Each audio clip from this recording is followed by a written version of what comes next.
행복으로 인도하는 하나님의 말씀. 오늘 우리에게 주시는 하나님의 말씀은 누가복음 15장 11절부터 32절까지 말씀입니다. 어떤 사람에게 두 아들이 있는데 그 둘째가 아버지에게 말하되, 아버지여, 재산 중에서 내게 돌아올 분깃을 내게 주소서 하는지라.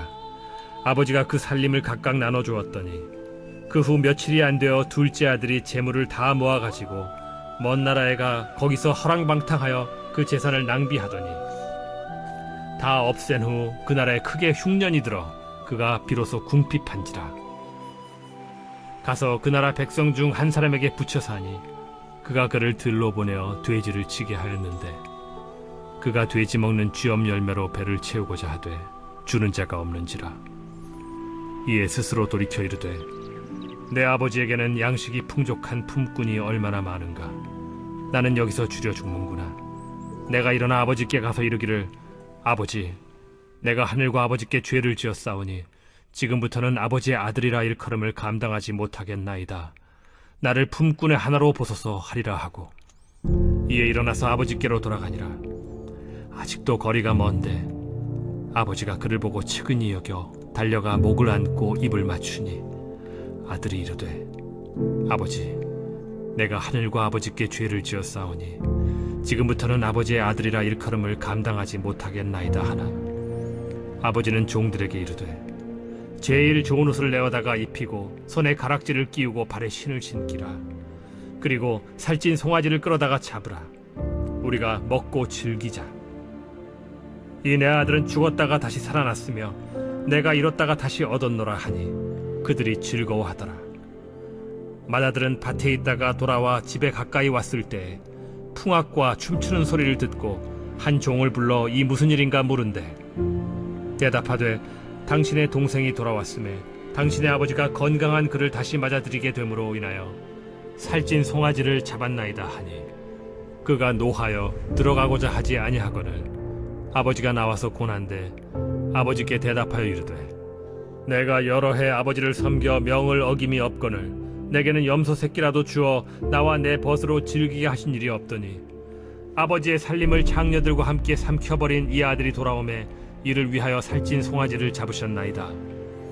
아버지가 이르되, 예, 너는 항상 나와 함께 있으니 내 것이 다 네 것이로되 이 내 동생은 죽었다가 살아났으며 내가 잃었다가 얻었기로 우리가 즐거워하고 기뻐하는 것이 마땅하다 하니라.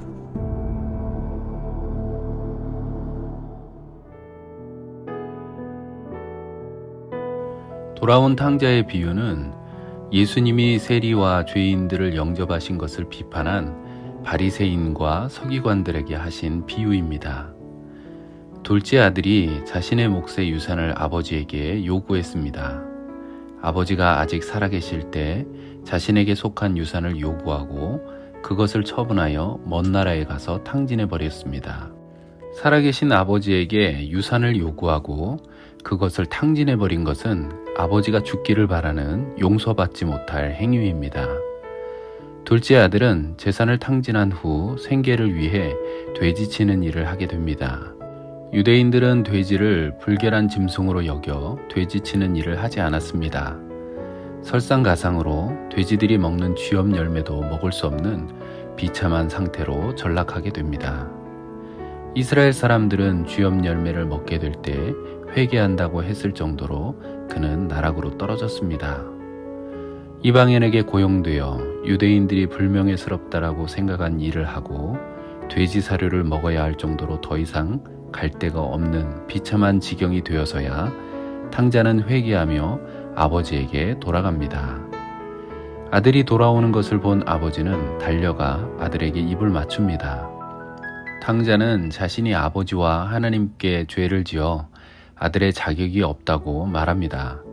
그러나 아버지는 아들에게 제일 좋은 옷을 입혀주어 자격이 없는 아들이 다시 귀하고 명예로운 아들이 되었음을 선언하였고 손에 가락지를 끼워 아버지의 권위를 물려받았음을 선언했습니다.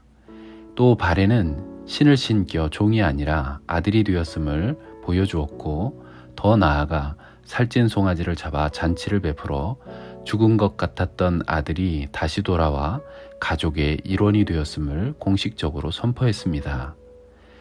한참 둘째 아들을 위한 잔치가 진행되고 있을 때 첫째 아들이 돌아왔지만 그는 아버지가 베푼 잔치에 참여하지 않았습니다.